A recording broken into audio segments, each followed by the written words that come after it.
కమల ఎలా రిసీవ్ చేసుకుంటుందా అని బయట పెట్టలేదు. అయినా ఎప్పటికీ పెట్టలేడు కూడా. మరి ఇదెలా సంభవం? ఏమిటండి ఆ పరాకు? కసిరింది కమల. నిరుత్తర్రాలైపోయింది ఇందుమతి. మీరు ఇందుని ప్రేమగా చూడండి. ఆమె మీతో సుఖాలు ఆశించడం లేదండి, ప్రేమ ఆశిస్తోంది. మీలో ఆమె ఏం చూసిందో, మీరువురికి ఏ రుణం మిగిలిందో కనీసం అభిమానంగా మాట్లాడండి, నిజాయితీగా ఉండండి. మనతో కలుపుకుందాం. వింటున్నారా లేదా? రెట్టించింది కమల. కూర్చోండి, ఇప్పుడే వస్తాను అని హాల్లోంచి వెళ్ళిపోయింది. ఇందు సూటిగా నందగోపాలనే చూస్తోంది. అతడు జరుగుతోంది కలో నిజమో, తనేం విన్నాడో, తన భార్య కమలకి పిచ్చిగాని పట్టిందో ఏదీ అర్థం చేసుకోలేని స్థితిలో ఉన్నాడు. దాదాపు కావాలనే 1 గంటన్నర వరకు అక్కడికి రాలేదు కమల. తను ఉద్దేశపూర్వకంగా వీరిద్దరికీ ఏకాంతాన్ని కల్పించింది. ఇందుమతికి పరిస్థితి చాలా ఎంబరాసింగ్గా ఉంది. తామిద్దరి బంధం ఫోటోలతో సైతం చూసి కూడా కమల ఎంత నిర్మలంగా ప్రవర్తించింది. ఇప్పుడు తను ఏ స్థితిలో పడిపోయింది? కమల దయాభిక్షతో ఆనందించగలదా? ఇందుమతికి ప్రాణం కొట్టుమిట్టాడసాగింది. ఏ స్త్రీ కూడా సహించలేని భయానక పరిస్థితి అది. ఏ స్త్రీ కూడా భరించలేని బాధాకర క్షణాలు అవి. ఇందు నందగోపాల్ ఎక్కడ వాళ్ళు అక్కడే ఉన్నారు. మాట లేదు. కమల నిశ్శబ్దాన్ని ఛేదిస్తూ పిలిచాడు నందగోపాల్. రెండోసారి పిలిచినా రాలేదామె. ఇక భరించలేక ఇందుమతి బయటికి వెళ్ళబోయింది. ఆగిందు చేయి పట్టి ఆపింది కమల. ఏమైందండి? ఇందుతో ఒక్క మాట పలుకులేదు. ఆమె బాధ, నా ఉద్దేశం రెండూ అర్థం కాలేదా మీకు? డైరెక్ట్గా అడిగేసింది కమల. అదేం కాదు కమల. ఒక్కసారిగా నేను ఇలా ఎలా ఉండగలను చెప్పు? నువ్వైతే అంగీకరించావు, అర్థం చేసుకున్నావు. కానీ నేను ఆవిడంతటి స్త్రీతో ఎలా కలిసిపోగలను చెప్పు? నాకు కొంచెం టైం కావాలి. మెల్లమెల్లగా స్నేహం దగ్గరవ్వాలి. అంతే కదా ఎప్పుడైనా. ఆవిడ మీద ఇష్టం అభిమానం లేవని కాదనుకో, కానీ ఒక్కసారిగా నేనలా ఎలా మారిపోగలను? నిన్ను చూసినట్టుగా ఆవిడ్ని ఎలా చూడగలను? అన్నాడు నందగోపాల్. ఈసారి కొయ్యబారిపోయింది ఇందుమతి. ఇదా తను కోరుకున్న మనిషి వ్యక్తిత్వం? ఇతనాను తన నందగోపాల్. గంటలు ఫోనుల్లో మాట్లాడినప్పుడు, ఇద్దరు కలిసి సుఖాలు ఆస్వాదిస్తూ పొందినప్పుడు ఎప్పుడు నిజాయితీగా కనిపించే నందగోపాల్, తనవాడనిపించే నందగోపాల్ తీరా అనూహ్యంగా కమల పాజిటివ్గా స్పందించేసరికి ఇలా ఎలా నటించగలిగాడు? తన ప్రేమను తనివితీరా పొందిన ఆనందగోపాల్ నిజమా? కట్టుకున్న భార్య దగ్గర తీరా సమయం వచ్చేసరికి ఎలా ఉండగలను చెప్పు? నెమ్మదిగా అలవాటు పడాలి అనగలిగి తన ప్రేమని పూర్తిగా తనని పొందిన నందు, పొందలేదని తన స్పర్శే కొత్తని తనే తెలియదని అనగలిగేసిన ఈ నందగోపాల్ నిజమా? ఇందుమతి మనస్సు భళ్ళున పగిలి ముక్కలైపోయింది. స్త్రీ ఆత్మాభిమానాన్ని ఇంతలా చంపగలడా మగవాడు? అతడికి ఆత్మసాక్షే లేదా? తన ప్రేమను పరిపూర్ణంగా పొంది భార్య దగ్గర నిజాయితీ నటిస్తూ తను ఏమాత్రం దగ్గర కాలేనని చెప్పగలడా? ఇదేనా అతడి సంస్కారం? ఇప్పుడు తనెంత దీనస్థితిలో నిలబడింది. ఒక్కసారిగా లేచి నిలబడి బలంగా తల విదిలించింది ఇందుమతి. లేచి నిలబడింది. వంచిన తల ఎత్తలేదు. కమల కంగారుగా వచ్చి దారికి అడ్డుగా నిలబడింది. ఇందు, ఆగమ్మా. లేదు కమల, నాకు తోడబుట్టిన తోడున్నా ఇంతకంటే నన్ను అర్థం చేసుకోగలిగి ఉండేది కాదు అంటూ కమలని కౌగిలించుకుంది ఇందుమతి. మరెందుకమ్మా వెళ్ళిపోతున్నావు? గాద్గదికమైన గొంతుతో ఆదుర్దాగా అడిగింది కమల.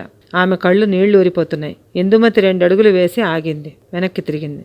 నందగోపాల్, నీ భార్యను గెలిపించావు. ఆమె ముందు నా ప్రేమను ఓడించావు. నన్ను ఒక బిచ్చగత్తెలా నిలబెట్టావు. చాలు. నేను చేసింది తప్పే. అది పెళ్ళైన నిన్ను కోరుకోవడం. ఒప్పుకుంటాను, నా తప్పే. నీతో కలిసి అన్నీ పంచుకున్నాను, ఒప్పుకుంటాను. అది తప్పే. అది నా తప్పే. కానీ ఆ విషయం కోసం నేనెవ్వరినీ మోసగించలేదు. కమలకు కూడా చెప్పేశాను. ఆమె దృష్టిలో నువ్వు మంచివాడివిగానే ఉండు, తప్పులేదు. కానీ నువ్వు నేను తెలియదు, నేను అలవాటే లేదన్నట్టు చెప్పి కమల ఎంత ప్రోత్సహించినా మరో ఆడదాన్ని ముట్టుకోనన్నట్టుగా ప్రవర్తించావే, అది తప్పు. అక్కడే నందగోపాల్, నాలో ఆడదాని ఆత్మాభిమానాన్ని దెబ్బతీసావు నువ్వు. నీ మంచితనం చూపించడం కోసం నన్ను నీ భార్య దగ్గర బిచ్చగత్తం చేశావు. నన్ను, నా హృదయాన్ని, నీపై నా నమ్మకాన్ని ఓడించావు. నాతో ప్రేమ పంచుకున్నప్పటి నీ రంగులన్నీ కడుక్కుపోగా నీ అసలు రూపంతో ఇప్పుడు ఎలా ఉండగలవు? నాలాంటి తొందరపాటుతనం ఉన్న స్త్రీలకి ఇలాంటి అవమానాలు పొందక తప్పదు. నాకిదే సరైన శిక్ష. తప్పు నందగోపాల్. స్త్రీ హృదయం అమృత కలశం. దాన్ని పగులగొట్టావు. నేలకేసి కొట్టి నాశనం చేశావు. మనసు మాట వినే నాలాంటి స్త్రీకి ఇలాగే జరుగుతుంది. వస్తాను. ఇంకెప్పుడు నీ జీవితంలోకి రాను. ఎందుకంటే ఇంత జరిగాక ఇంకా నేను నీతో స్నేహాన్ని కోరుకుంటే నాకు ఆత్మగౌరవం లేనట్టే. నేనెంత లేమినైనా దరిద్రాన్నైనా తిండి లేకపోయినా భరించగలను, కానీ నా ఆత్మగౌరవాన్ని మాత్రం వదులుకోలేను అని మరొక అడుగు వేసి, కమల, నువ్వు జాగ్రత్తమ్మా, ఎలాంటి స్థితిలోనైనా ఎదుర్కొనేలా నీ మనస్సును సిద్ధం చేసుకో అని చేతులు జోడించి పోర్టికోలోకి నడిచింది ఇందుమతి. వాన తగ్గి చల్లటి గాలి వీస్తోంది. జీవితాంతం మొయ్యవలసిన గుణపాఠపు బరువుని ఇందుమతి గొండి మోస్తూ కారులో పోతోంది. కనుమరుగవుతున్న కారుని చూస్తూ కన్నీటితో మసకబారిన కళ్ళను తుడుచుకుని భర్త వంక చూసింది కమల. ఆమె చూపుల్ని భరించలేకపోయాడు అతను. అతనికి ఈ పరిస్థితి ఏమంత బాగాలేదు. అసలు తను ఆడిన నాటకం ఇంత వేగం బయటపడుతుందని అతను అనుకోలేదు. నెమ్మదిగా భర్తను సమీపించింది కమల. ఇందుమతి సరిగ్గా చెప్పిందండి, ఉపోద్ఘాతం లేకుండా అంది. ఏం చెప్పిందేంటి అని అడగాలనుకున్నాడు కానీ నోరు పెగిలి మాట బయటికి రాలేదు. నా దగ్గర విషయం దాచి ఆమెతో ప్రేమను అన్నింటినీ నిర్భయంగా పంచుకొని, అయినప్పటికీ ఇవాళ నేను కూడా ప్రోత్సహించినా ఆమె ప్రేమ రుచే తెలియదన్నట్టు ప్రవర్తించారు. ఆ ఇందుమతి చెప్పినట్టుగా భార్యగా నా దగ్గర మంచివాడుగా మార్కులు కొట్టేయాలనే ప్రయత్నంలో నన్ను దాటి మరే ఆడదాన్ని పంచుకోలేనని చెప్పి నన్ను గెలిపించారు. కానీ కనీసం ఆమె హృదయంలో అంతగా ఆరాధించబడి, అంత ప్రేమించబడి, ఆమె తన స్థాయిని దాటి అన్ని మెట్లు దిగొచ్చి మీ ఎదురుగా నిలబడ్డప్పుడు మీరిలా మాట్లాడగలరని ఆమె ఎలా ఊహించలేకపోయిందో నేను కూడా మీ గురించి అలాగే ఊహించలేకపోయాను. మీరు ఇంకోలా మాట్లాడుంటే నేను నిజంగానే గెలిచేదాన్ని. ఇప్పుడు నిజంగా ఓడిపోయింది నేనేనండి ఆగింది కమల. ఆమె కళ్ళు ధారాపాతంగా వర్షిస్తూనే ఉన్నాయి. ఏమిటిది కమల, నేను ఇంకేమనాలి చెప్పు? సాఫ్ట్గా అంటున్న భర్త కేసి కమల భయంగా చూసింది. ఏమనాలా రెట్టించింది. మేమిద్దరం కలిసి ప్రేమాదరాలను పంచుకున్న విషయం నీకు తెలిసినా నువ్వింత పాజిటివ్గా స్పందించాక ఇక ఇందుమతిని మన కుటుంబంలో కలుపుకోలేకపోతే ఆమెని, ఆమె ప్రేమని నేను అవమానించినట్టు అవుతుంది. ఆమె మనస్సుతో ఆడుకున్నట్టుగా అవుతుంది. ప్లీజ్ ఇందు, నన్ను క్షమించు. నీ ప్రేమను ఒక్క నాకే కాదు, కమలకి, పాపకి కూడా పంచివ్వు. మన ముగ్గురం ఒకే అనుబంధంగా. కమలే ఒప్పుకున్నాక నువ్వే గెలిచావు ఇందుమతి.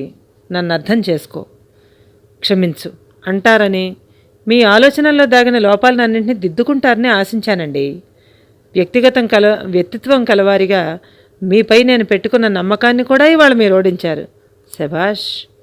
మీరేం చేశారో తెలుసా? భర్తగా మీపై నేను పెట్టుకున్న నమ్మకాన్ని ఓడించారు. ప్రేమికుడిగా, ఆప్తుడిగా ఇందుమతి మీపై ఉంచిన నమ్మకాన్ని సైతం ఓడించారు. ఆమె కూడా నాలాగే స్త్రీ అండి. ఎంత వేదన పడి ఉంటుందో నేను అర్థం చేసుకోగలను. ఇన్నాళ్ళు మీరు వేసుకున్న మంచితనపు చారలన్నీ ఇందుమతిని ఓడించినప్పుడే కడుక్కుపోయాయి. మీ అసలు స్వరూపం మా ఇద్దరికీ కనపడుతోంది. ఇక ఈ ముసుగు తీసేసి రేపటి నుంచైనా మీరుగా నిలబడండి. నేను కనీసం ఒక మగాడిని పెళ్లి చేసుకున్నానని ఆనందిస్తాను. కన్నీళ్లు జారుతుండగా చేతులు జోడించింది కమల.